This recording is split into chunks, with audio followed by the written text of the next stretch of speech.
I welcome you all for this course of Think Like There's No Box and how to set up a cornea practice successfully. I'd just like to introduce my speakers. I'm just sharing my screen. Is it visible? No, ma'am, please share screen, ma'am. Is it visible now? No, ma'am. Ma'am, please click share screen, ma'am. Yes, ma'am. Going on, ma'am. Please wait.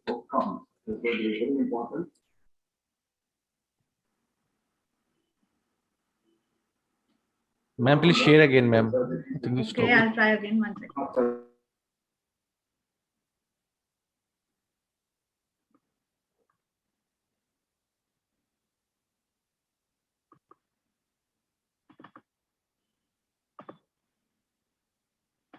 I think I'll just do the verbal introduction for now because I don't know what's happening here. So I'd like to introduce, I'll just try once more. 1 second. Is it visible now? Are my screens, is my slides visible? Yes, ma'am. It's fine. Yes. Yeah. Okay, so I'd just like to introduce all our stellar speakers. We have Dr. Ashish Nagpal from Ahmedabad. We have Dr. Rishu Swaroop from Hyderabad, and we have Dr. Sushmita Shah from Mumbai. So the whole idea of having this IC was because the infrastructure keeps changing with such lightning speed. So we all need to know how to market our clinical skills and not rely mainly on just marketing all the instrumentation and all the various industries that should be working for us actually. So without any further ado, I'd like to call our first speaker. He's going to talk to us on anterior segment basic diagnostics and imaging. So over to you, Rishi.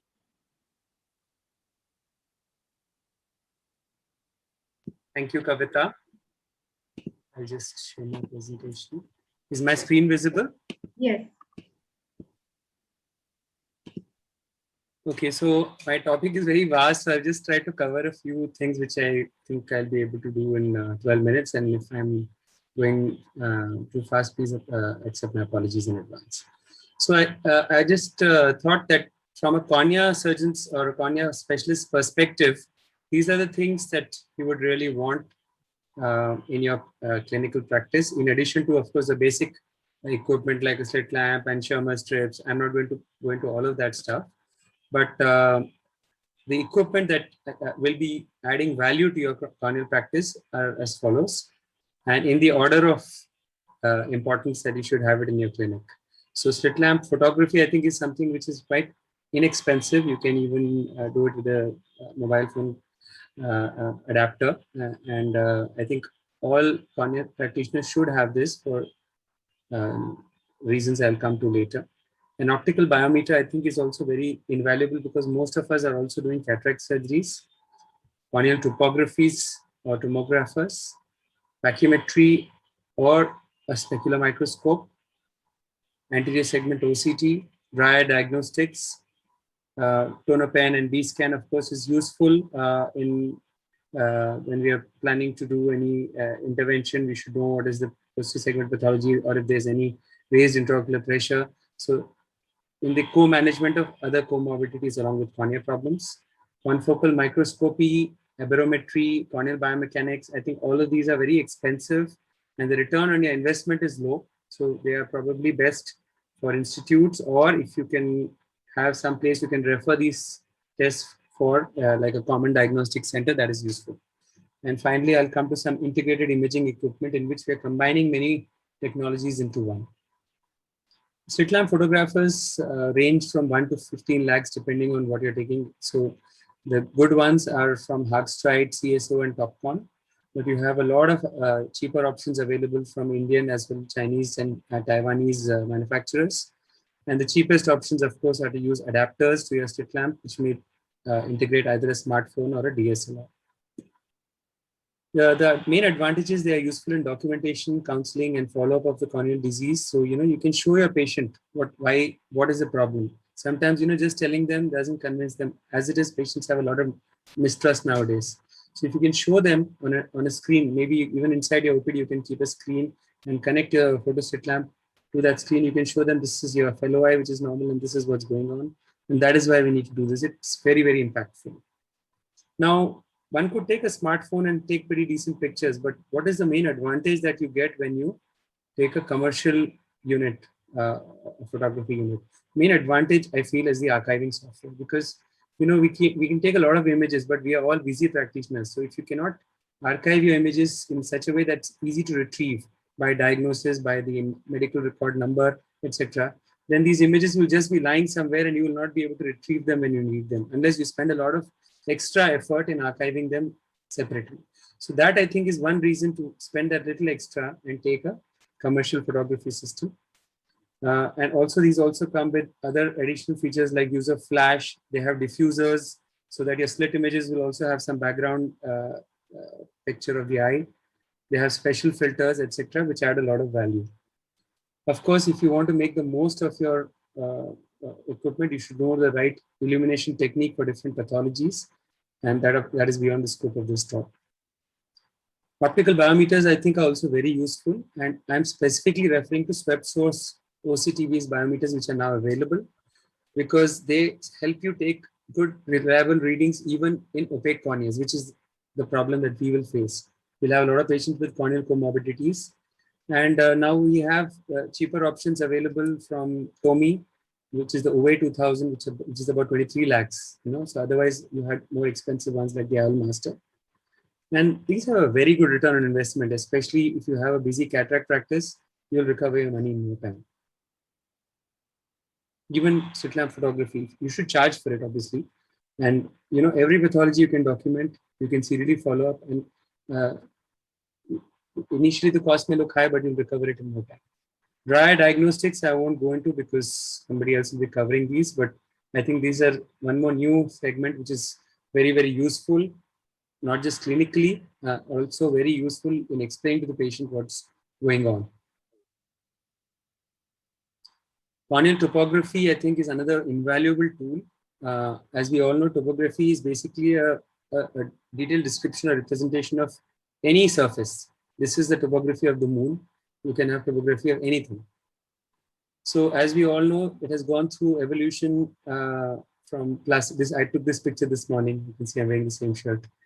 Placido, Scheimpflug, and now you have OCT-based topographers. And as they have been evolving, the course has also been evolving. If you have an in-house refractive practice, it makes sense to go in for the more expensive options. But if you're going to take your patients to another center where you're going to do your LASIX, then a simple Placido-based topographer will be a very good investment to keep in your clinic, because it's fairly cheap and you can really recover your investment in no time. Because as a corneal practitioner, you will be seeing a lot of pathology in which you will need to do these tests, and you can recover that cost. And of course, whenever you need to do refractive surgery, you can take the patient there and do your Scheimpflug or OCT-based imaging. And if you find some pathology, then you can change your plan of action or cancel the procedure, worst case scenario. So I'll just quickly touch upon the interpretation also, because that's something we should all know. So when we're looking at a modern topography map, this is of course an OpScan, which is a slit scanning technology. We have better machines now, but principles remain the same. So you will typically see this kind of a map in which you have the anterior and posterior elevation maps, a corneal power map, and you'll have a pachymetry map, and you'll have a board of indices in between. And on the sides, you can see the scales. So how do you interpret a map? Basically, you have to look at three things. You have to look at the scale of the map, whether it's an absolute versus normalized versus customized scale. Now, what type of a curvature map is it? Is it an axial or a tangential map? And what is the topographic pattern you're seeing? So the power map is the key map to look at in a topographer. And in the Placido map, that's the only map you're going to get, essentially. So when you're talking about scale, it's this color bar that you see on the right. And you can see the one on the top left has a very different one from the top right. And similarly, bottom left and bottom right. These are same patient's maps, top right and left, but the scale changes the color. Basically, in an absolute scale, there's a fixed upper and lower limit to your corneal dioptric powers. Whereas in a normalized scale, it takes the highest and the lowest value for that particular cornea. And then it creates a color scale. So basically, if you want to enhance any small features, a normalized scale comes in useful. So if you're looking for an early ectasia or something, it may be good to look at the map in normalized, but as a routine, one must always look at the standard scale so that you have like the color codes are fixed in your mind, and you won't get confused, and you can compare one image to the other of the same patient or even different patients. The second thing is the type of map, whether it's an axial or an instantaneous map. So axial map gives you more information about the central cornea. Instantaneous will also give you a little more information of the peripheral cornea. So especially if you're dealing with peripheral types of ectasias, an instantaneous map may come in more handy. Basically, it compares one point to the adjoining point. That's why it's also called a tangential map. Topographic patterns, of course, are the key thing that you're looking at. So you have normal patterns, you have borderline patterns, and frankly, abnormal patterns. So normal are these basically rounds or ovals or symmetric bow ties. The symmetric bow ties, of course, seen in astigmatism. These are suspicious ones in which you have little island of steepening or a mild asymmetry in your bow tie. And these can often be because of simple things like corneal warpage or an irregular tear film, etc. Or sometimes for unknown reasons. And these are the cases that you have to be mindful before you do a corneal refractive procedure. Frankly, abnormal topographies are like this. So top left is a asymmetric bow tie, like a lazy 8 pattern. Then you have a focal kind of a steepening in your topography without an 8 kind of a pattern. Then you have skewing of Myers shown in the bottom left. And the bottom right, you can see that lobster claw pattern, which is typical of pellucid. So the newer Scheimpflug and other imaging modalities have now got these elevation maps and pachymetry maps, which give us a lot more value. So elevation maps basically tell you how much your surface, either the anterior corneal surface or posterior corneal surface, is elevated above a reference sphere. Okay, so those are the anterior posterior elevation maps, and that's the pachymetric map, and this is the indices. So that's a reference sphere, which is basically an average of the entire surface. It creates one reference kind of a sphere, and with respect to that sphere, how much each point is above or below. So this is a case of a keratoconus. You can see the anterior elevation map shows a mild hotspot, whereas the posterior elevation shows a significant hotspot, even though the power map is normal. And this is corroborated by what you're seeing in the pachymetry map. There's a central thinning. Frank keratoconus, of course, everything is abnormal. This is a pellucid. You can see the inferior steepening in the power map, and correspondingly, you're seeing an inferior elevation in the elevation maps, as well as the pachymetry map shows an inferior thinning. So you have different indices that are available for different topographers. I won't go into these. They are specific to each, but I think the map itself is more important than the indices itself. The newer equipment like Pentacam have got something called a Bellin-Ambrosio display, which is like an integrated report, and it uses an enhanced best fit sphere, which is basically they subtract a small zone, the central, the thinnest 4 mm. So if you exclude that, then it increases the sensitivity of your map. I think I'm running a little late. Kavita, can I have a couple minutes more? Yes, Rishi, you can take a couple of minutes more. No problem. Yeah. You can turn the timer off, please. Yeah.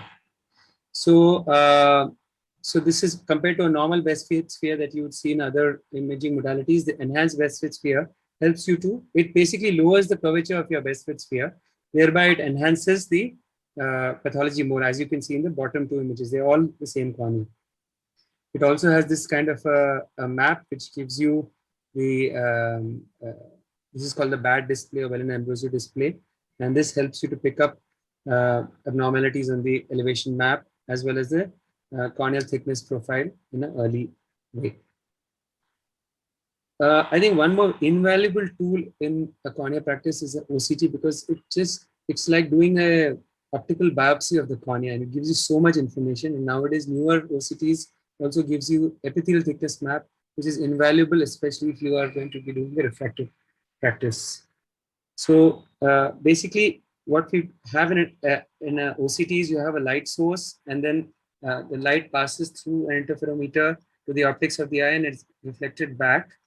And this reflected light is basically one comes back from a reference mirror and one comes out from the eye. And this difference between these two is then analyzed through a series of filters, etc., and then analyzed via computer. So you're able to basically do an optical biopsy of various structures, and they also have cardiovascular applications of the same. In the eye, you have to basically put an attachment to the normal OCT to be able to see these things. It has uses in diagnosis, planning of therapeutic intervention, follow-up, as well as utility in counseling. I find it very useful in keratoconus, particularly because of the epithelial thickness mapping, which is available now in some of the newer OCTs like the Optoviews. So here you can see a case of keratoconus, and typically along matching the point of ectasia, you will have a thinning in the epithelial thickness map, which is seen as dark blue, which is surrounded by a donut of epithelial thickening. So this is a patient of borderline kind of a topography, and you can see the epithelial thickness map shows a very clear-cut focal thinning. And if you look at the fellow eye, you have a clear-cut keratoconus, again showing a focal epithelial thinning. Another case showing a focal thinning surrounded by a donut of a ring of thickening. It is useful in other corneal diseases like hydrops to see what exactly is going on to the descemet membrane. Sometimes on slit lamp, you won't be able to make out how big your tear is, whether it's going to be amenable to do a descemetopexy or you'll have to do some other intervention.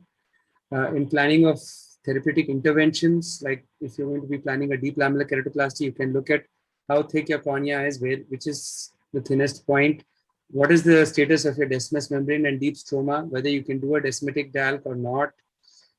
Follow-up of interventions like cross-linking, where is your demarcation line, how deep has been the effect of your cross-linking. So all these things, it's very, very useful. Now you can see after 2 months, the cross-linking demarcation line is gone.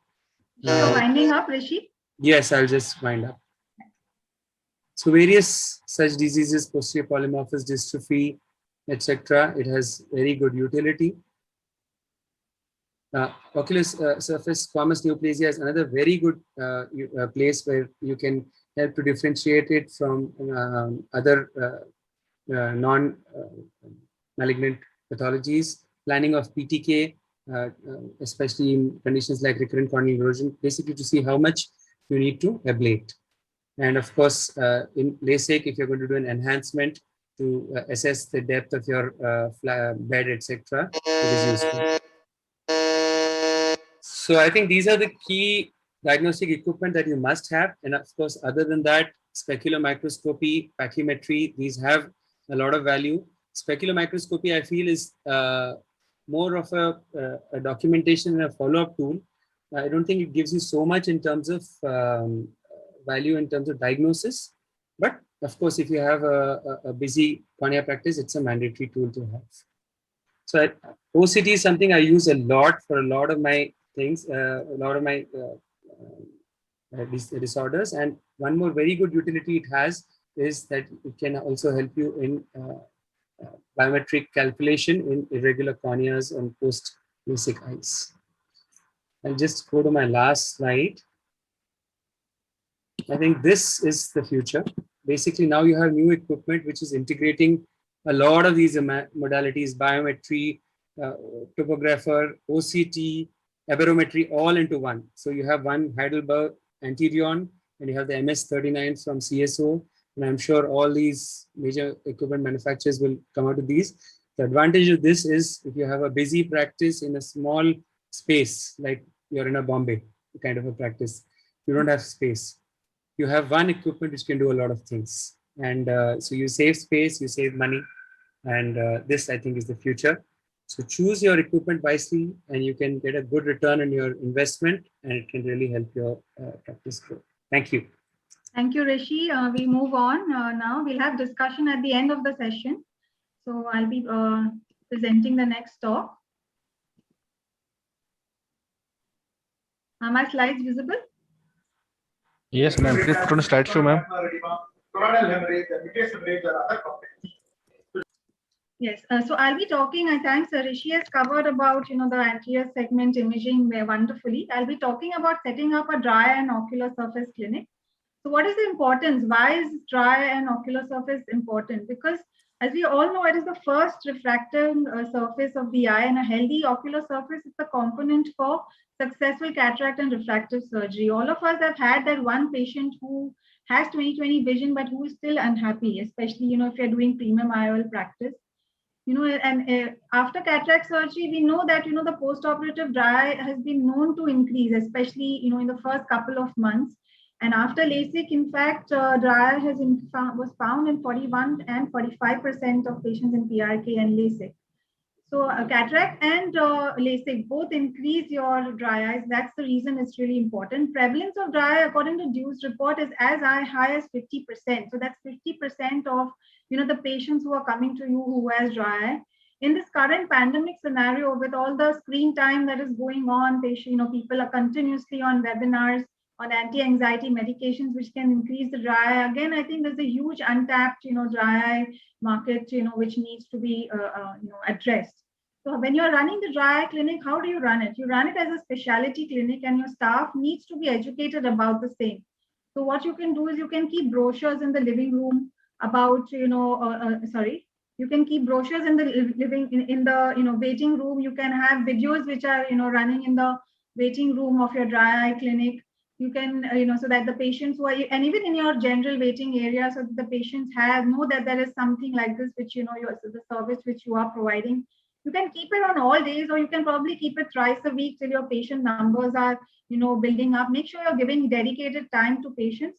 Also charge appropriately. So this is one area because you're going to be doing all of these tests for the patients. You're going to give so much time. Make sure you're charging the patient appropriately, and give them the diagnostic reports printed. Otherwise, whatever included in that. You have a tie-up with your rheumatologist, who can also probably consult from your premises. If the young rheumatologists who want to do that, that will also help with your dry eye clinic. Now, setting up a dry eye clinic, if you want to set up a basic dry eye clinic, this is the point I want to stress, that you don't really need any fancy equipment. What you need is, you need your dry eye questionnaires, you need your slit lamp with your basic camera, which is available really cheap, Schirmer strip, all the dyes for staining, fluorescein, rose, Bengal Lissamine, and for your treatment, you need your meibomian gland expression forceps punctal plugs. Now, corneal topographer, I put it because if you, most of us will have a topographer, and that itself can also help you in your dry eye clinic if you do not have any other fancy equipment. Now, again, stressing the point, the dry eye is essentially a clinical diagnosis. So what is important, that you need to become proficient with a basic dry evaluation of a patient. Now, starting with questionnaire, while the patient is in the waiting room, you just hand this out to them. It saves you time. So there are these various, discomfort and vision subscale. You can have your optometrist explain that to the patient, and you can give them not only at the first time they come to you, but also every time. So it serves as a prognostic indicator. This is a basic imaging system which is available really cheap.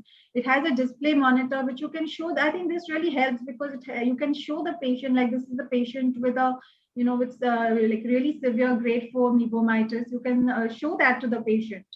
Now, coming to basic assessment, when you're assessing the meibomian glands, of course, you look at the lid margins carefully. You see, look at these brush marks. You look at the architecture of the glands. And if you want to assess the glands, whether the meibomian glands are functional, you can use a fancy equipment, like this meibomian gland evaluator, which gives you, a graded or a standardized amount of pressure to be put, or you can just use your bud, and press your meibomian glands to see whether the fluid, the meibomian secretions are being excreted. So a basic kind of a meibographer, that is an autorefractometer, which all of us have. If you just put the patient on that, invert the lid, this is the basic, imaging that you will get if you don't have the fancy equipment. Now, an unstable tear film is definitely something which you're going to look for. So that would be your tear breakup time. How do you assess the tear breakup time is,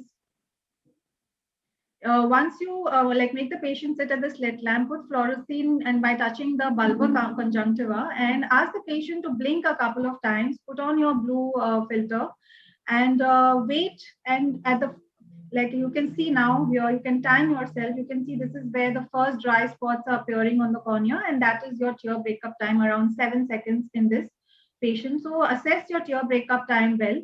Fluorescein staining, again, like I showed similarly, you need to make sure that, you're examining the patient under the blue light. And the Dew's criteria has divided the cornea into 5 zones. So according to that, I mean, of course, you can take slit lamp pictures so that you have photographic, each time you're seeing the patient, but you can also grade these if you're, doing documentation according to the grade, so you will know how the patient is faring with your treatment. Now, tear meniscus assessment also, you can do it, or, you don't need fancy equipment for that. You can see here, very clearly visible, and when you put on the blue filter on, in fact, it becomes even more clear. You can see here your tear film, it's quite clearly visible, and you can measure it. Most slit lamps will have the measurement parameter. You can measure that and then document it, so whether your tear meniscus is normal or not. Schirmer's test, just wanted to show how it's done quickly, because a lot of confusion on so many types of Schirmer's. Make sure that you retract the lid and bend the Schirmer strip. You can ask the patient to look straight forward, or if the patient feels comfortable, ask the patient to close the eyes. Make sure that there's no direct AC blast onto the patient's face. For 5 minutes, you can keep the timer on, and then take your strip out. This is the way it's going to show you. This gives you the basic as well as the reflex secretion. And now what we can do is we can put a drop of Paracaine in the patient's eye and wait for about a minute, and then repeat the same process, which will then eliminate your reflex secretion. Now, about corneal topographer, as I mentioned, how it helps in the dry eye clinic. If you do not have any of the fancy, newer equipment, you can still just do a topography for your dry eye patient, and you can see that. Look for your SRI. Most topographers will have that, which is the surface regularity index, and you in fact use that to see if your patient is getting better. Here you can see the patient, the SRI is 1.82, and it's 0.87 after treatment. So it's a very good tool. Just you can use your own equipment which is already in your clinic. Now coming to that group of patients who have severe symptoms, but you're not really seeing any signs on the leg. So this is the arm on the Dew's, the Dew's triaging, where you see the patient has symptoms, but you're not really seeing the signs. So it is possible that it's in a preclinical state, or you're missing some of the signs. So that's where probably the advanced equipment may come in, which you depending on what stage you are in your practice, you can go ahead and invest in this. I want to quickly talk about each of them and the pros and cons of investing in the machine. So what we're going to look at is nevography, your lipid layer analysis, that's the interferometry, or non-invasive tear breakup time. Look at your tear MMP levels and tear osmolarity. Now, diagnostic, this is the SBM machine. I have no financial interest in any of it. What it does is through an infrared image, infrared camera, it images your meibomian glands, and it then gives you this. This is a Cirrus machine, but this is a SBM. You can see it actually tells you, it grades it for you, whether the meibomian glands are normal or not normal, if there is any dropout. Coming to lipid layer analysis, this is similar to the LiPi view here, which is a lot more expensive instrument. Here you can see they give you a scale chart where you can decide, look at it and decide, see whether this patient has a normal lipid layer or not, and whether it has meibomian gland disease.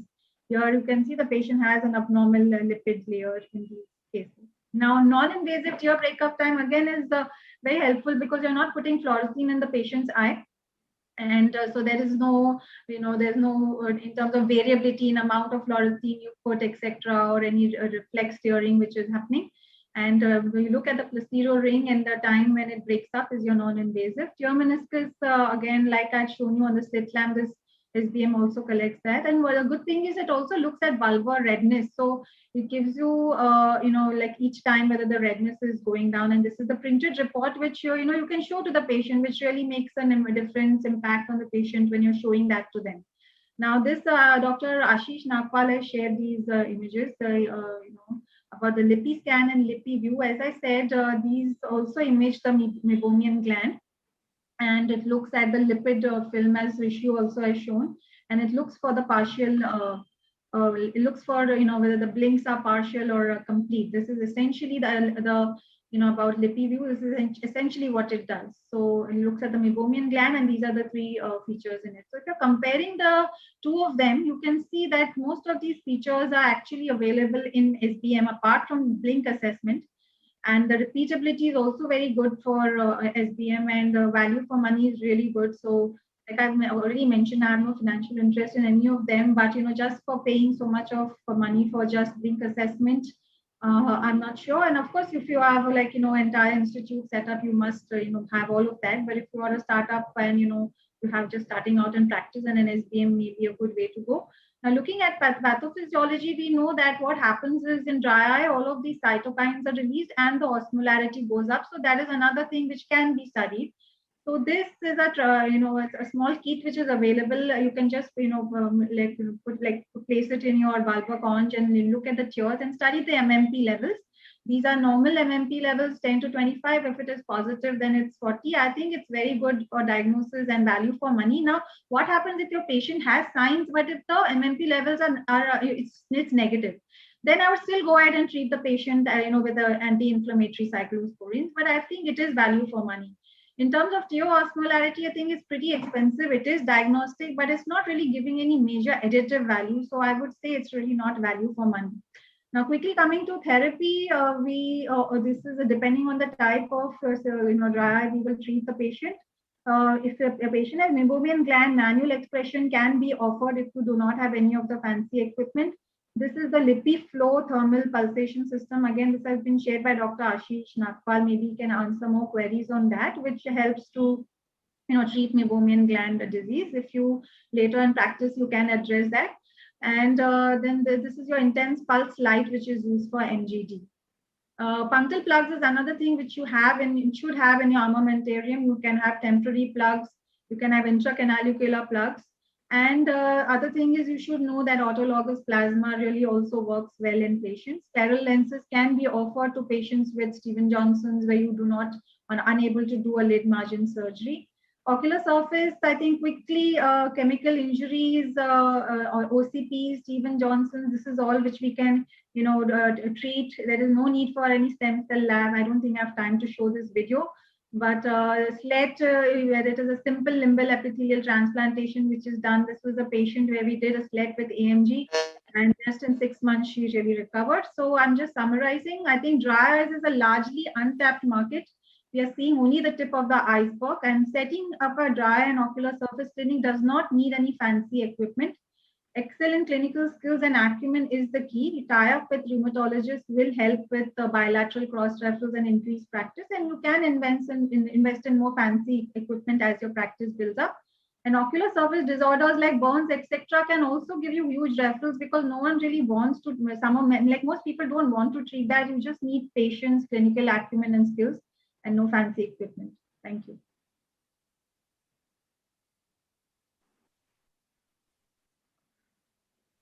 That was a wonderful session, ma'am. We can move to the next speaker now. Thank you so much. So we have our next speaker, Dr. Ashish Nagpal. He's going to talk to us about eye banking, lamellar surgeries, and eye banking. How to help set up an eye bank where which is also helping you do your lamellar surgery.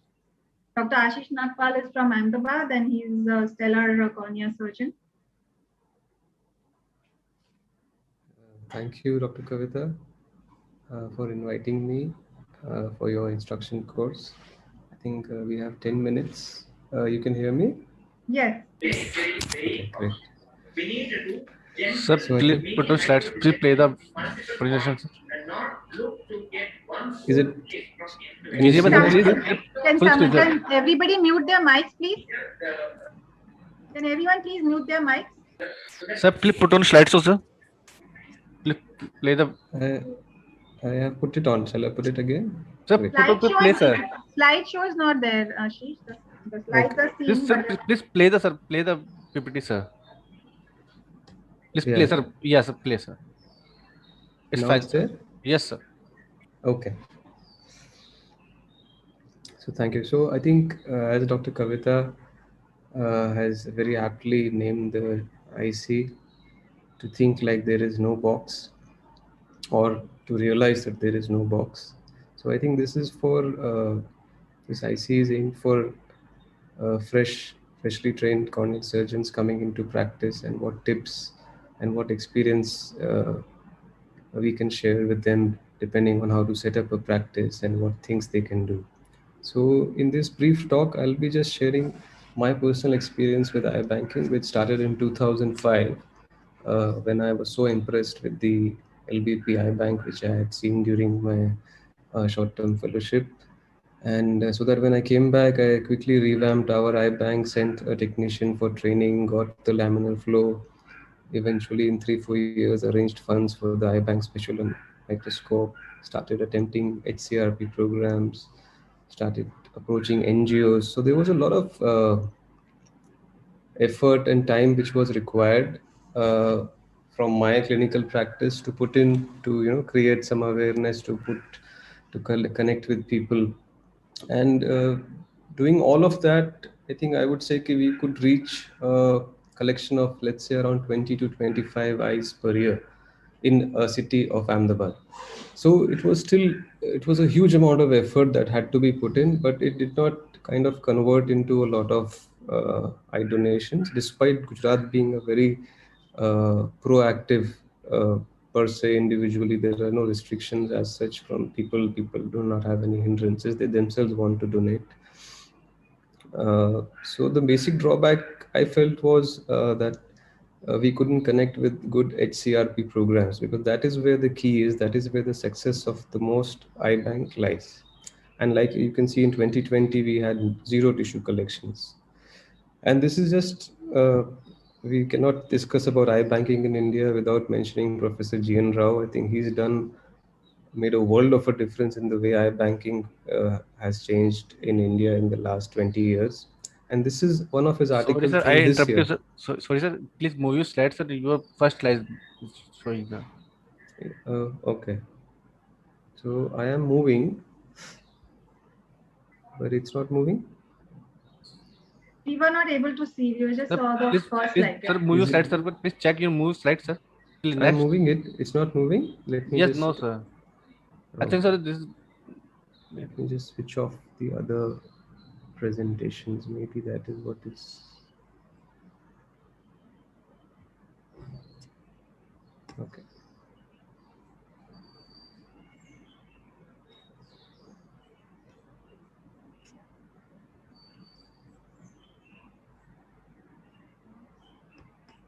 I think I'll have to. Sorry, I think there's some problem here.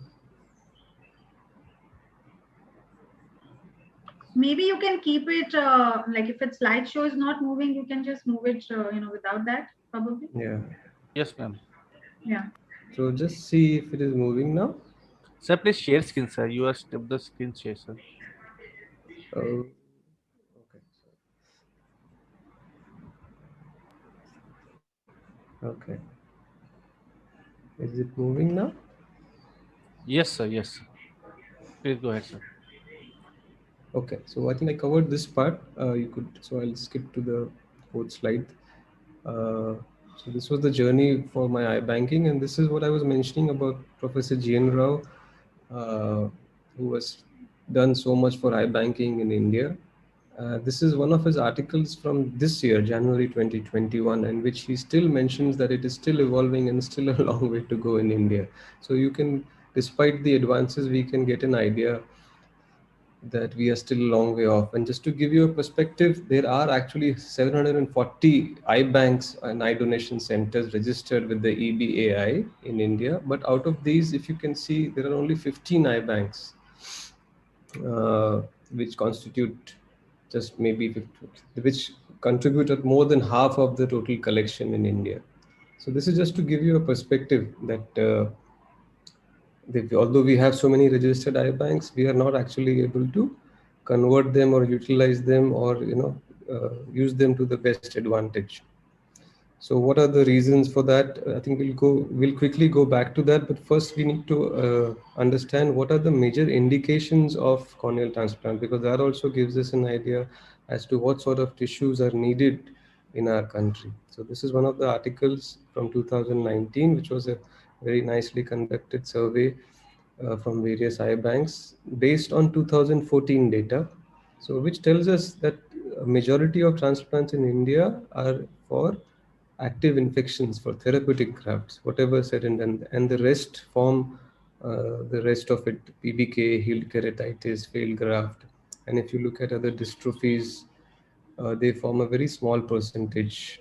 Although this data is from 2014, I would expect some of the lamellar surgeries would have gone up by now, but still it does give us an idea about the same. And this is what you can see. The optical PKPs therapeutic, it constitutes almost 40-50%. So we need eye banks which can provide us tissues for these indications first.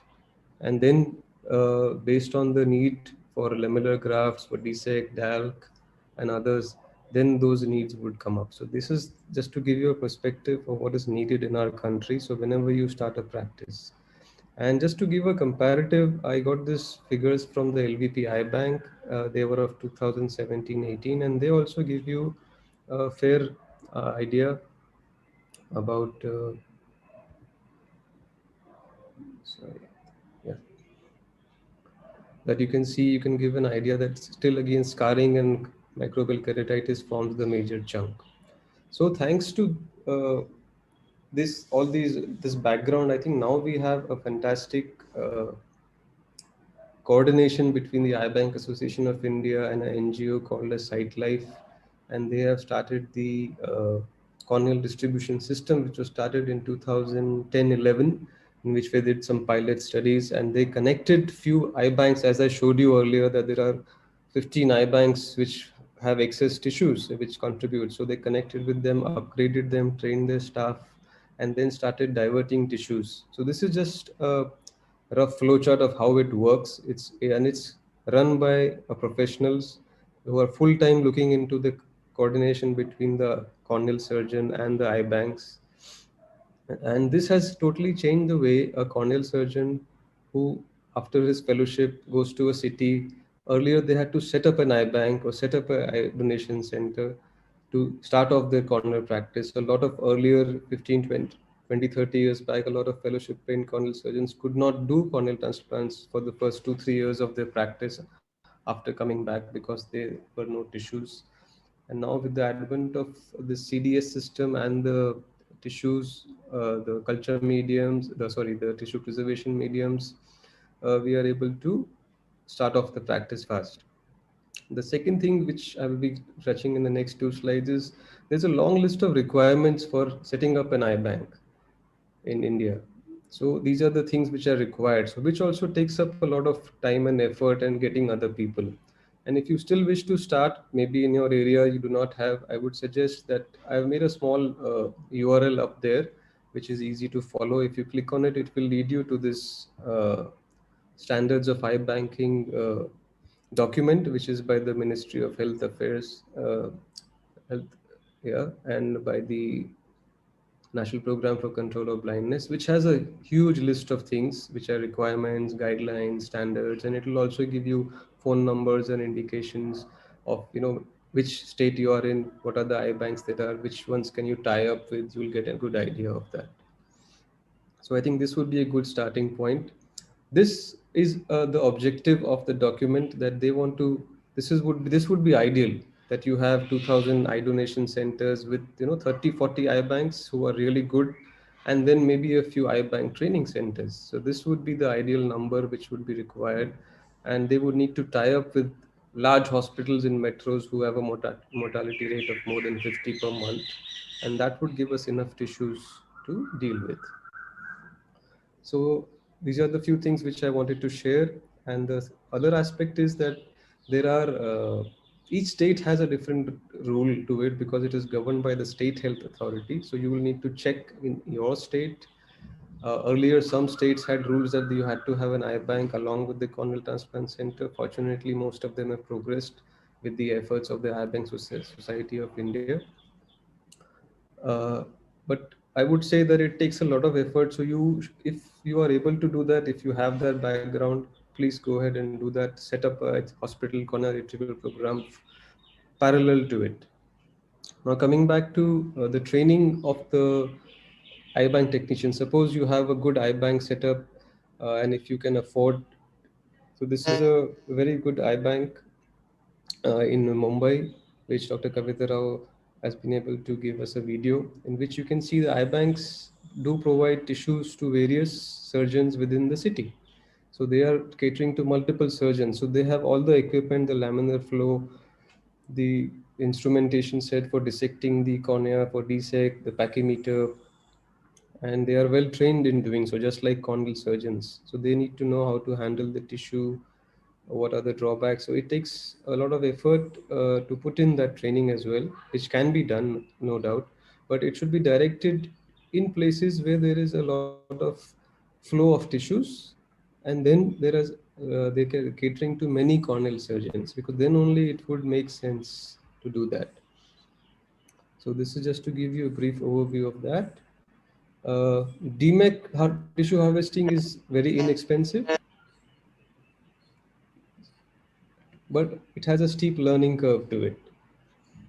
So even for corneal surgeons, it takes a while for them to get a hang over it and do it.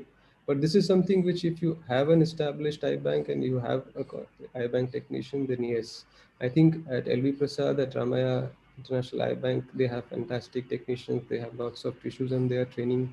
They've already trained them for harvesting these tissues. They're also training them to harvest Bowman's membrane transplants and other things as well. So one needs to find out where it is possible, whether there is enough flow for it. I'll go ahead with these videos. So basically, to sum it up, I think you can set up a lamellar dissection in your eye bank as well, but you would need to justify the costs for it. It's very expensive. The cost of the instrumentation is anywhere between 15 to 25 lakhs, plus every time you would need to spend for the blade for the keratome, just like in LASIK. So it adds to the cost. So unless you have enough tissues and enough surgeons who need pre-cut tissue, then only it would be beneficial to spend that effort and money. DMEC, yes, but then again, we need that critical number of corneal surgeons who do DMEC and who would require DMEC tissues, quickly. They have a lot of surgeries to do. So this was just a rough estimate I was making, that if this would make sense, if you are doing more than 700-800 transplants a year, you are a single surgeon, or more than two, then it would be a busy corneal transplant hospital. But for that, you would need at least a collection of more than 1500, because as we know, all of them may not be utilized for optical purposes, or unless you have a good grant from a donor and you can afford the machines, then yes, then of course, then you can go ahead and set it up and also cater to other doctors and surgeons within the city. So as a corneal surgeon, I believe now, after almost 15-16 years of practice, that we are final consumers of the tissue. A corneal surgeon is a very highly skilled and a limited resource. So we should try and spend time doing surgeries, spending our time with the patients, and we should leave the corneal tissue collection, the evaluation, the eye banking to other professionals. So that should be the final aim. How you go about it in your practice, in your clinic, is something that you can just pick out from whatever we have just discussed, and then gradually decide what is the best way to move ahead. Thank you very much. Thank you so much, Ashish. That was an excellent talk. I definitely agree with you. It all depends on the volume of, surgery, cornea surgeries that we're doing. And I think since DMEC is so inexpensive, if all of us start doing more and more DMECs, it would make sense for the eye bank to be trained in stripping the DMEC tissue. Thank you. I will be sharing my next talk. So let me invite you to give your next talk on cross-linking. I'll be talking on the setting up a corneal ectasia screening and the management clinic. So why corneal ectasia, and what is the importance of corneal ectasia? What are the equipment that is mandatory if you want to get referrals for screening for ectasia? And what is the management equipment needed and the algorithm? Just quickly. Now, why is it so important? Why are we talking so much about ectasia? In 2005, I think a jury awarded $7.25 million for a post-LASIK ectasia patient because the patient said that it could have been anticipated. So we know that, it is really that important. It's really dreaded, and its incidence, though it's said to be 1 in 2,500, I think it's probably underreported, as many surgeons would not be reporting their, complications. And also now coming to keratoconus, so if you compare to the rest of the world, you know, the keratoconus prevalence is very high in India, and also it's presenting at a younger age and progressing more rapidly. What are the equipment you need? Now, Rishi's already talked about this in detail.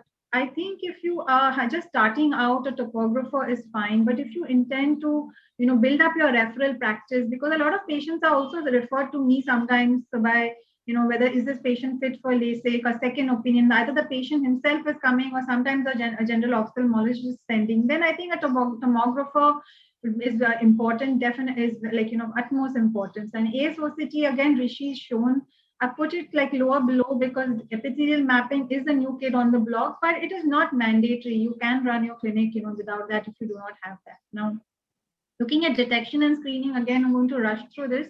Rishi's talked about it, the placido-based topography. If you, these are the, you know, factors that you look for. And pentacam, of course, you're going to be looking at posterior elevation and the pad display. Progression of keratoconus is very important to also define. Sometimes the patient comes and, you know, he's been advised cross-linking elsewhere or, you know, not sure. I think make sure that, you know, you're seeing increase in corneal curvature. It's not, and when you're doing it on the same instrument, if either there is increase in curvature or decrease in pachymetry. Now, building up referral practice, as I was saying, you know, these are the kind of referrals that can come to you, which are, you know, currently, which I'm definitely seeing a lot, patients coming for second opinion, being referred by the surgeons, cases of post-LASIK ectasia, the patient himself coming or the surgeon sometimes sending, cases of keratoconus, this cross-linking needed or not, sending, patient being sent, and progression post cross-linking also. Oftentimes, you know, the surgeon is confused or the patient is not sure, then these patients can be referred to you if you, you know, have a good you know, eye for picking up all of this. I just want to share a few clinical examples. This was a 34-year-old male architect. He came to, it was actually a third opinion for LASIK fitness. This is the, you know, the pentacam pictures. You can see the topography is completely fine and the pachymetry is pretty good. But you look at the bad display, it looks abnormal. Now, we know that if there's a thicker cornea, you can get this. So by and large, I would not say that this is, you know, a big red flag for doing LASIK. This is his other eye. But when you looked at the corneal and looked at the corneal endothelium, and this is what I found, like Guttate, and then that was the red flag. So I think the takeaway, you know, from this patient is that no refractive surgery definitely to be done for this patient. A similar patient, if there's no Guttate, like I said, I think that bad display probably is just because of the thicker cornea.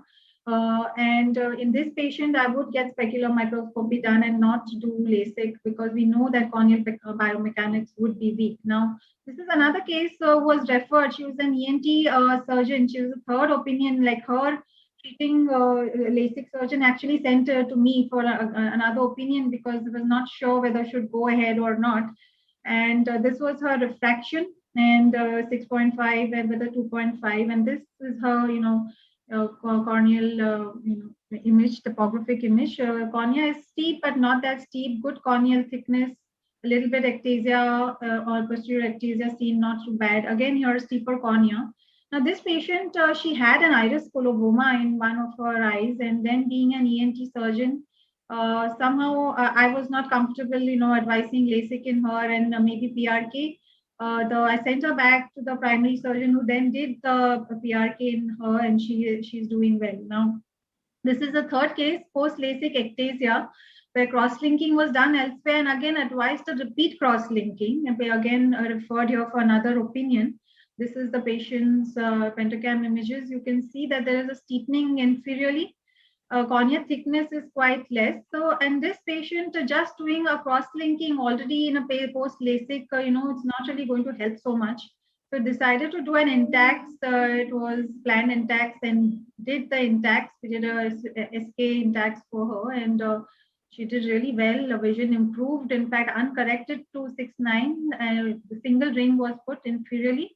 And her corneal topography also, as you can see, has improved. So takeaway, like, you know, if the patient is coming with post-LASIK ectasia, already cross-linked once, good corneal thickness is less, decentered cone. These are all really good cases for doing Intacts. Now, like, you know, if you like more and more of these cases, you know, as you start giving your, you know, opinions, they can be built up for referral. Now, algorithm for ectasia management, you know, if the patient is being now also sent to you for management, you should know that. I think it all depends on whether it is progressive, the keratoconus, or it is not progressive. And along with that, what is important is the vision. I think oftentimes we forget the vision of the patient. You know, the patient comes and we just cross-linking, not cross-link the patient, not really bothered. Is the patient vision improving? What are we doing for that? So I think very important to look at the vision and then your corneal thickness. If the patient is not progressing, has good vision, then you know, you can just monitor it, the topography. If the patient is not happy with the vision, at that point you can still consider doing something. Now, the patient is progressing and again, the vision is good, then you can only cross-link it, the patient. But if the patient vision is not good, he's not happy, then depending on the corneal thickness, you can either do a trans-PRK with cross-linking, or you can put an Intacts. And of course, if it's very severe, you need to do a DALC or PK. That's another thing which you can offer as a cornea surgeon. Equipment, the various corneal cross-linking machines. Is the basic machine enough? Do we need, like, you know, a lot of us have machines which were older, which is doing only the, you know, like not the accelerated protocol. Do we need to buy that accelerated machines? Are machines available on hire? I think so much of confusion on that. So just, I think we'll move forward quickly. About cross-linking, I think Dresden is the basic protocol which was done in where, you know, after the corneal epithelium has been removed, for 30 minutes, riboflavin is put inside the patient's cornea, and then the UV light is shown for 30 minutes. And this showed very good results. Now, accelerated again was thought to be quicker, faster, but results showed that there was, because oxygen was probably depleted faster, that the results are probably more, you know, predictable in the Dresden versus accelerated protocol. And this is our own results where we have compared the cross-linking. But we have used 9 milliwatts in the accelerated. We have divided the two groups. The corneal curvature goes down if you're doing only cross-linking very well. Here you can see this is 6 years post cross-linking. This is TPRK with cross-linking, where of course it's going down a lot more because we are also changing the corneal shape. These are just going through this in running short of time. So I think Dresden protocol, which if we have a basic machine, it is very reliable. We need really to go to like any fancy equipment. We can, if you want to plan a topo-guided treatment, then you can do it at any LASIK center which is close to your house and then close to your institute. And you can then do your cross-linking, because cross-linking machines are also available on hire now. So that's not a big investment that you need to make. So I think basic machine is enough. Do we need machines with accelerated if you already have the basic? No. And all machines available on hire, if you don't have any machine at all, then yes. So moving on to Intacts, I've already talked about that. So this is another patient of Intacts. I'll just quickly show this was a young boy, in fact, with allergic disease in both eyes and severe keratoconus with thin corneas. We've done his Intacts in the eyes with the more severe keratoconus. It did really well. This was the patient which I had shown earlier, the single ring which I inserted. And of course, if the patient's cornea is really thin and you cannot do anything, then you can always do DALC. So I'd like to conclude by saying that, it's important that you look at the entire patient's, your vision and all the parameters, not just, jump into treating the patient. Thank you so much for your attention.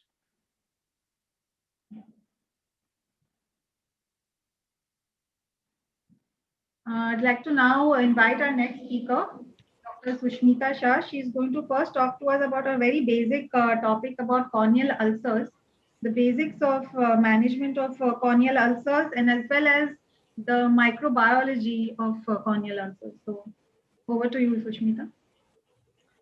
Thank you, Kavita, for the invite, and it's a pleasure and absolute honor to be a part of this instruction course.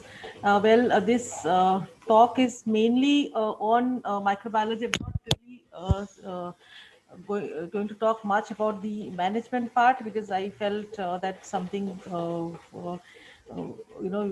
comes in part of the training. Here I'm going to talk more about the microbiology and how you do microbiology in a private setup, because that's something which is very difficult, and because of that most of us end up treating ulcers empirically. So starting, I'd like to reiterate the importance of corneal scraping, because corneal scraping followed by microbiological workup forms an integral part of the corneal ulcer management, and it helps in obtaining an etiological diagnosis, helps formulate proper treatment strategies, and is also allows you to give a prognostic, idea to the patient as to what the patient is going through. This paper from RP Center very categorically mentions that microscopic examination of smears is important for rapid diagnosis in bacterial, fungal, and amoebic keratitis, and it also helps initiation of treatment before the cultures are available. The common microbiological tests that we can do are the gram staining, which can help in detecting gram-positive or gram-negative bacteria, Microsporidia, acanthamoeba, and the KOH staining, and combined with the calcofluor white, if possible, it helps in diagnosing fungi, acanthamoeba, and pythium, which is a recently diagnosed organism.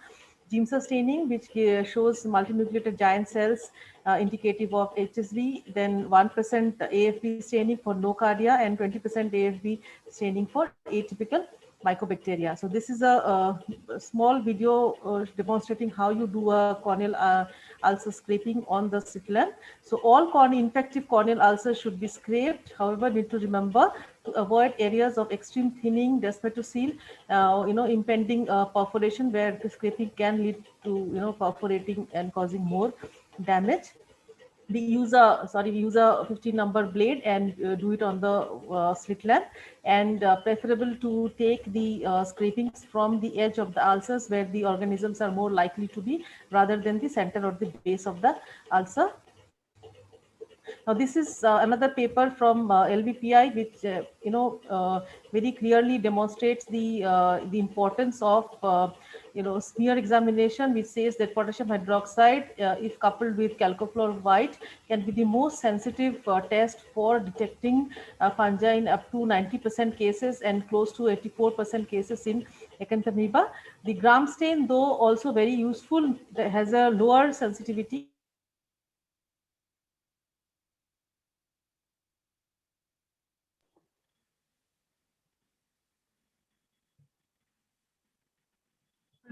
Are we able to hear now? Not able to start the video, just 1 second. So you just take the specimen and take it on a slide, just put 1 drop of 10% KOH, and if possible you can slightly mix it also with the tip of your blade, and then you cover it with a cover sleeve. You allow it to digest for about 10 minutes, and then you can evaluate it under a microscope, first with a 10x magnification and then with a 40x magnification, and it has a sensitivity specificity of 41 and 87% respectively. Now, coming to calcofluor white, it is an addition to the KOH. 1 drop of calcofluor white may be added to the KOH. It is nothing but a mixture of Evans blue and fluorescent brightener. It is excellent for detecting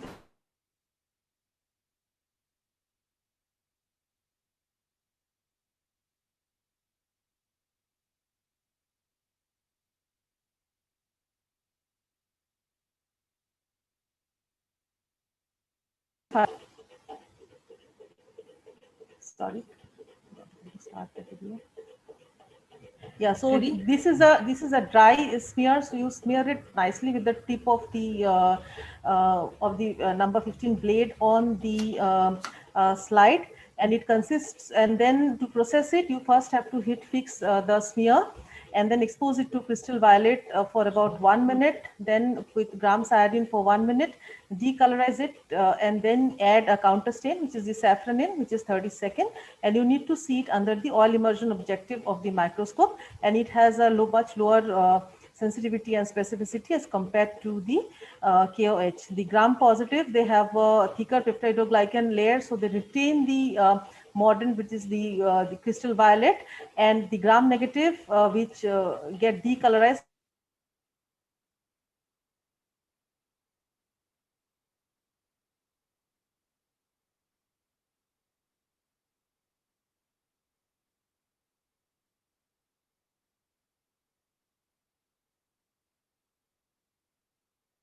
digest all the other cellular tissue, and it makes the fungus very prominent, and that's how you are able to diagnose it. The second picture is again of gram negative bacilli, and the last one is the ZIL staining 1% for AFP. Now, this has been recently been reported, the use of trypan blue in diagnosing fungus. The first paper on top, which came last year, is from Amritsar by this group who first stained the slides with 10% KOH and allowed it to wait for 10 minutes, and then added trypan blue to the same slide, and they felt that adding trypan blue to the slide helped in better understanding or better diagnosing the fungal filaments. The trypan blue is supposed to bind to the chitin present on the fungal cell wall, and that's how it makes it more prominent. Now, this year we have another paper which is from LVPI. They have used a slightly different technique. What they have done is, instead of adding trypan blue to the slide which already have KOH, they have actually compared between 10% KOH smears versus smears where they have added trypan blue along with a drop of glycerol. They say that the glycerol helps in not drying in preventing drying of the smear, so that you can even see the smear the next day. And even they report that using trypan blue helps in delineating the fungi much better. And it is very useful, and it even for a novice person who's not used to seeing too many slides, not an experienced microbiologist, it makes detecting fungus much easier. So I'm sure we are going to see more of this in the near future. Coming.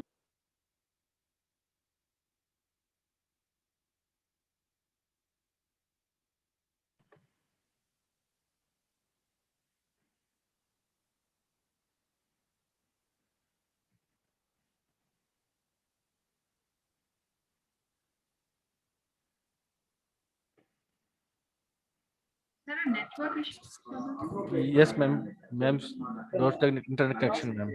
Yeah, we've lost Sorry? connection from Sushmita. Yeah, we've lost. Just try calling her up.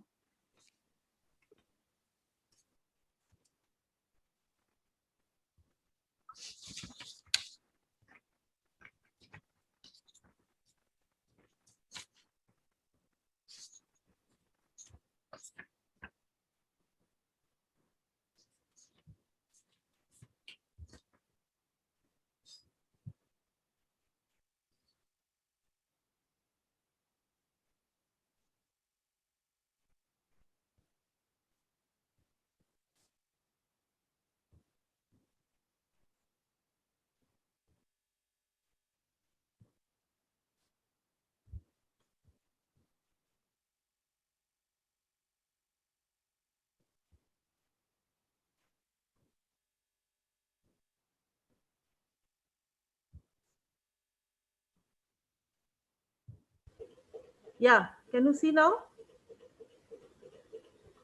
Sushmita, Yes, ma'am. Yes, ma'am. See you. Yeah. Need to share your screen again, Sushmita. Yeah, please.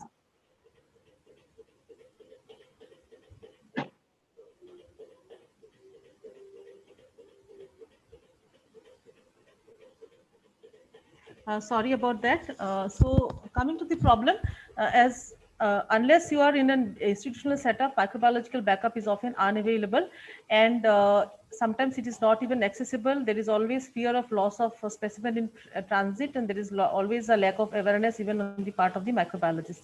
So what we can do is to have an in-house lab at your own clinic, and that will help you solve the problem to some extent. So this is what we did. We did a basic lab setup in our own center, wherein which helped us in evaluating the smears. This is essentially the grams and the KOH stain in our clinic itself. And we also tied up with the microbiology lab, which is NABL accredited, and we also send another set of smears and cultures to the NABL accredited lab. And if you have the resources, you can even set up a bigger advanced setup. So what we did was, we for the in-house lab, we got a binocular microscope. We get gram stain kit for detection of the bacteria. We got KOH. KOH available, pellets are available. You could make a solution and use them, or you could even ask the microbiology lab to send it across to them. They will send you fresh ones. You just need cover slip, glass slides, a spirits lamp, and some expertise. You need a lot of patience and time. So the cost is not more than 30,000 rupees. And this is the lower picture which shows all that is required for this such a setup. And this is how we do it. We make one pair of slides which we evaluate ourselves, and the remaining pair, another set of slides along with the culture plates, we send to the lab. So this helps in. Smita, I think you can wind up because we are running short of time. You have one more talk. Okay. So you can wind up this. How many? With this, okay, we have with this. So this is the basic setup that we do, and this has helped us in diagnosing culture positive cases with the help of basic smears in our in-house lab itself. So I'd like to summarize that microbiological workup forms an integral part of the corneal ulcer management and should be done in all cases. And smears help in early diagnosis for initiation of therapy. And KOH is a very sensitive diagnostic tool of fungus etiology. Thank you. So we'll move to the other talk. Sushmita, there's a slight change. Dr. Namrata Sharma has a a talk in this. Okay. So, yeah, so she's requested to speak. So can she talk and then you can come in after? Yeah, sure, ma'am. Sure. Absolutely. Thank you so much, Kavita and Sushmita both for accommodating this. And I'm going to be talking.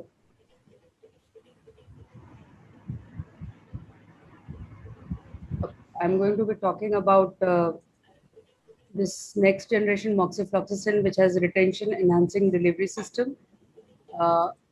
And we all know that we can have bacterial infections, both conjunctivitis can occur and also keratitis, endophthalmitis, blepharokeratoconjunctivitis, and dacryocystitis. Any bacterial infection which occurs in the eye warrants the use of topical antibiotics. And this can occur because of gram-positive bacteria in our country. Probably the Coagulase negative staph or the Staph aureus is most common, followed by others like Strep pneumoniae, Corynebacteria, Propionobacterium acnes, etc., as well as the gram-negative bacteria such as Klebsiella pneumonia, E. coli, and H. influenza. Now, it is important also that we may not have antibiotics, especially to treat children and especially to treat young infants. And bacterial conjunctivitis can occur due to any of the causes like H. influenza, Strep pneumonia, and Staph aureus, and the mainstay remains the topical antibiotic therapy. Of course, microbial keratitis has a global prevalence and can cause significant corneal blindness if it is not treated in time. And again, the common organisms are as highlighted here. Again, in India, I think it would vary differently because in the south and the north, there's a little different variation. In the north, it is Coagulase negative staph and Staph aureus, which is commonest. In the south, probably it's Streptococcus, which is the commonest. And of course, most devastating is Pseudomonas aeruginosa. In post-op, endophthalmitis can also occur, although it is rare, but this can lead to loss of vision. And again, the organisms remain the same. Important thing is that fourth generation fluoroquinolones, which are most commonly used topical antibiotics, still remain the mainstay for treating any of these infections. And although we've come a long way, but we are now looking at the two, that is the getafloxacin and moxifloxacin, which are broad spectrum antibiotics. We all know the mechanism of the fourth generation fluoroquinolone, which blocks the enzymes DNA gyrase and the topoisomerase 4. And they do tend to have broad spectrum activity. Now we have options which are preservative free as well, because that would retard epithelialization, especially the preservatives. And there's increased penetration into ocular tissues and fluids with a high rate of clinical success. Now, the new molecule that has come up is the one, the constituents of which are as shown on the left side. So it does contain moxifloxacin hydrochloride, as all the others are. But it contains other ingredients also like xanthan gum, triloxapol, boric acid, sorbitol, sodium chloride, sodium hydroxide, or hydrochloric acid. And that helps in the retention of the drug better in the eye. So as a result of which, the frequency for which this drug or this molecule which has to be given is less as compared to the conventional moxifloxacin. So the next generation moxifloxacin is only twice daily. It is xanthan gum-based preparation, and it prolongs the retention on the ocular surface. So the reduced dosing frequency is there, and this also causes better patient compliance. So these are essentially the differences. You have to give it BD for 7 days if it is conjunctivitis as opposed to TDS, and you can even give it in pediatric cases. So it has been approved for more than 4 months of age, and I think that is the biggest advantage. Then it is tolerated better with a pH of 7.4. Ocular tissue penetration notice is almost 2-fold high as compared to conventional moxifloxacin. And the bioavailability in terms of AUC is also much higher as compared to the conventional moxifloxacin, almost to the double. Then if you look at the bacterial spectra, this has a broader spectrum still than the broadest spectrum of the conventional moxifloxacin, encompassing 20 bacteria. And it is also effective against E. coli, Klebsiella pneumonia, Propionibacterium, Acinus, Enterococcus faecalis, and Staph mitis, which the conventional moxifloxacin is not. And there is a lot of clinical evidence to say the same. This was a study which compared moxifloxacin 0.5% conventional with this molecule in 127 patients to look at the pharmacokinetics, and conjunctival biopsy samples were taken to see the levels, and notice that this molecule which is there has the concentration which is much higher at all point in times. Then again, if you look at the peak and if you look at the way it is plateauing, it is much higher as compared to the conventional moxifloxacin, and the almost 337 to 730 fold greater Cmax values were reported for Staph aureus, Strep pneumoniae, and H. influenza. Now, again, the total exposure in this it is calculated under this curve, the AUC curve for moxifloxacin. You see for this molecule, it is much larger as compared to the conventional moxifloxacin. So it does ensure better ocular tissue penetration and bioavailability, and there's prolonged residence time, increased tissue penetration, greater eradication of the bacteria, enhanced bactericidal effect because it reduces the amount of the drug which is applied to the eye by 30%, 2 drops versus 3 drops, and improved compliance. I think most important is that it can be used in children. Then this is another study which looked at 1,180 participants, microbiological efficacy of this twice daily for bacterial conjunctivitis, again with good results. 74% cure rate was there in this. And for the various organisms, again, you can see that almost 2-fold increase in the rate of eradication of the pathogens which are listed here. So these are the values, the microbiological intent to treat population, which is 74.5% for this molecule as opposed to 56% for the vehicle. And likewise, the modified per protocol population is also similar. So at day 4, if you again look at the various species, the eradication rate is good, almost more than 90% of the species which have been eradicated, especially H. influenza, Strep pneumoniae, and Staph aureus, and across all age groups, more than 4 weeks of age, when it is given twice daily for only 3 days. And if you look at the coverage, it is extensive. Almost all the organisms are covered, including the aerobic gram-positive organisms, aerobic gram-negative organisms, and other microorganisms as well. And the E. coli and Klebsiella species, where conventional moxifloxacin is not effective, and Klebsiella is known to cause multi-drug resistant kind of infection, which gets treated with this. So this is just to show the spectrum of the organisms. And the only fluoroquinolone which has antibacterial eye drops, which is approved in pediatric patients 4 months and above, is probably this moxifloxacin with xanthan gum, and this is manufactured by Lupin and launched very recently with good results. Again, if you compare it with the other fluoroquinolones in all respects, whether it is discomfort, eyelid edema, foreign body sensation, itching, all these factors are not there, which may be there, with the conventional other antibiotics. Hyperemia is also far less. Moxifloxacin conventional is known to cause hyperemia, but with this it is not much, and there's hardly any burning as well. So it has least side effects, and the pH is only 7.5. The composition I've already talked about. The key component is the xanthan gum, which is responsible for increased retention time, and it is used for bacterial conjunctivitis. I've not personally used for keratitis, but I'm sure it can be used for even that. And of course, contraindication would be hypersensitivity to quinolones or to vehicles or any other agents. And as such, there are no drug interactions which have been reported with this. There are no studies on pregnancy, whether it can be used or not, but for nursing mothers, it can be used with exercise and with caution. Pediatric use is, of course, there, which is its greatest asset.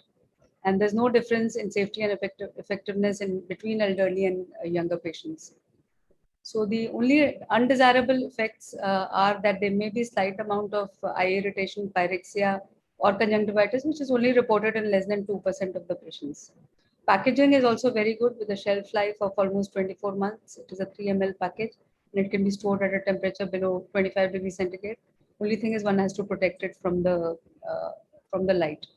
So to conclude, the next generation moxifloxacin with xanthan gum has enhanced ocular tissue penetration with greater retention on the ocular surface, greater coverage of the pathogens causing ocular infections, rapid eradication of the bacteria following 3 days treatment. Only twice daily administration is required. It can be given to young patients as young as 4 months and has better safety profile and tolerability with the pH, which is akin to the pH of the eyes, that is 7.4. So thank you very much for your kind attention.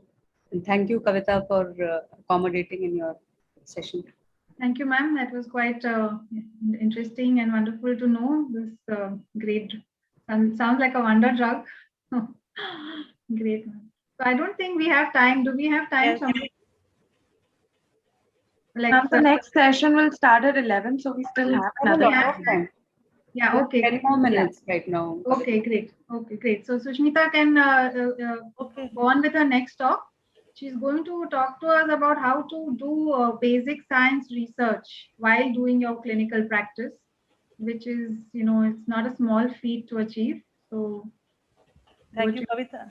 Thank you, Kavita. So I'll try to rush through quickly because we don't have much time and we shouldn't impinge onto the next session. Well, research starts with a question or a problem. So it could either be a clinical question or a surgical or a diagnostic question, or it could be some problem area. Now, questions which could be very simple, like, which molecule is better as a lubricant, a CMC or a sodium hyaluronate, or a diagnostic problem as to which topographer can diagnose progression better in KC and which is the best.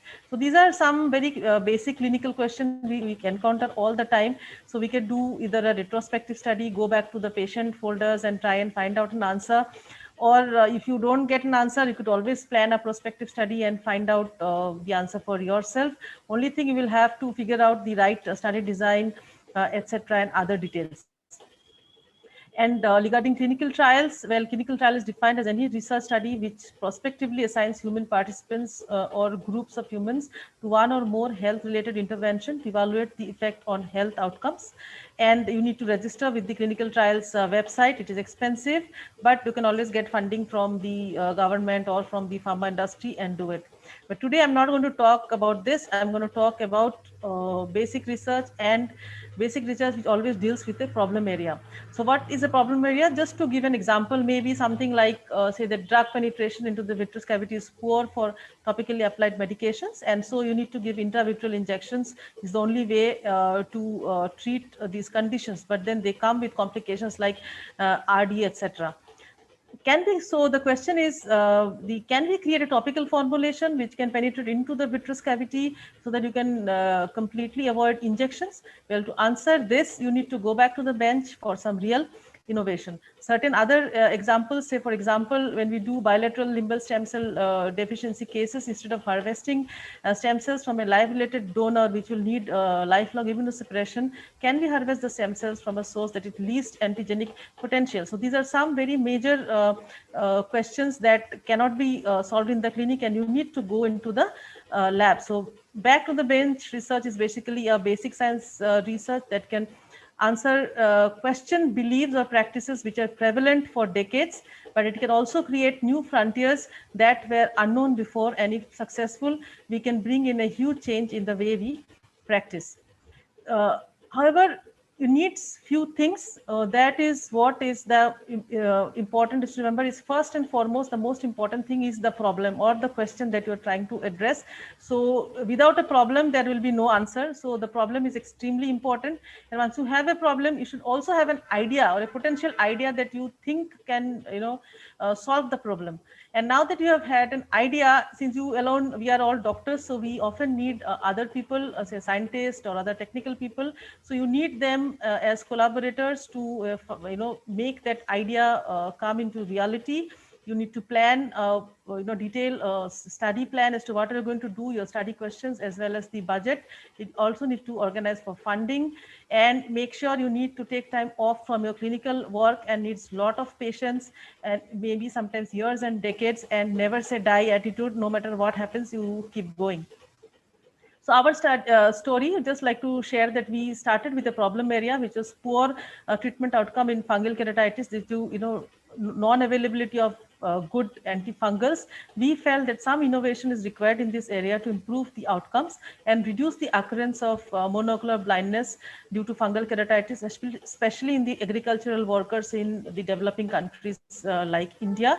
So we collaborated with Indian scientists from IIT Delhi. We created a plan and a budget. We approached funding. The first time we approached, we were rejected. Second time again we approached, so we were fortunate enough to get a grant from the Department of Biotechnology. It took us 2 years for the funding to come, but that doesn't matter. You still keep working. And we created our team, which include condition that was me with scientists from IIT Delhi. We had a microbiologist, and we also had research students, and we could also use the funding to set up our lab for the microbiological studies here. And we came up with this paper, and we could demonstrate that we could create a novel formulation of natamycin along with peptides, which could penetrate the corneal epithelium in vitro and also with good antifungal efficacy. This we published. So next came the next challenge, which was to demonstrate the same efficacy in vivo, that is in animals. So we had a long wait of almost 3 years, but we're fortunate enough to find collaborators from the National Institute of Biologicals, Noida, which is an excellent government-run animal lab.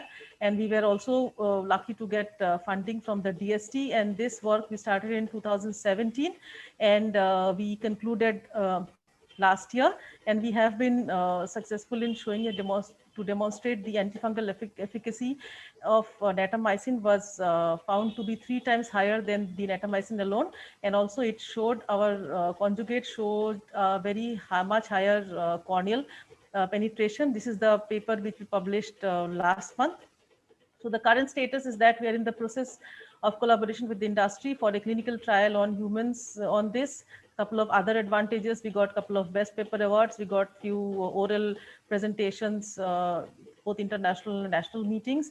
And since it is science and research, so once you have your team, so you always end up, branching out into, other things. So we are currently working on few other areas of ocular drug delivery, and that's the photograph which we took at NIB Noida with my team.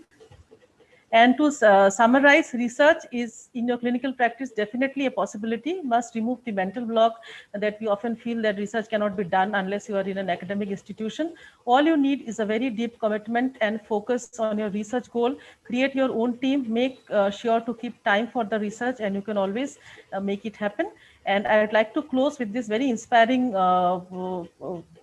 quote or reference to Professor Dolman. As we all know that he is the one who gave us the Boston keratoprosthesis, but most of us possibly don't know that the first paper describing the device which he published was in 1978, but he continued to work for more than 16 years, refining and re-refining the device till it became till it got US FDA approval in 1994.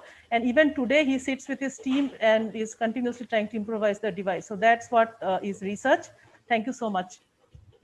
Thank you. Wonderful talk, Sushmita. Definitely, I think I would like to thank all the co-speakers, everybody in this IC, and I just want to end with one sentence that all of us should think like there is no box. So Absolutely agree. Thank you so much. Thank you. Thank you, Kavita. Thank you, Ashish. It was a pleasure. I don't think we have time for any discussion. Thank you very much. Thank you, Dr. Thank you.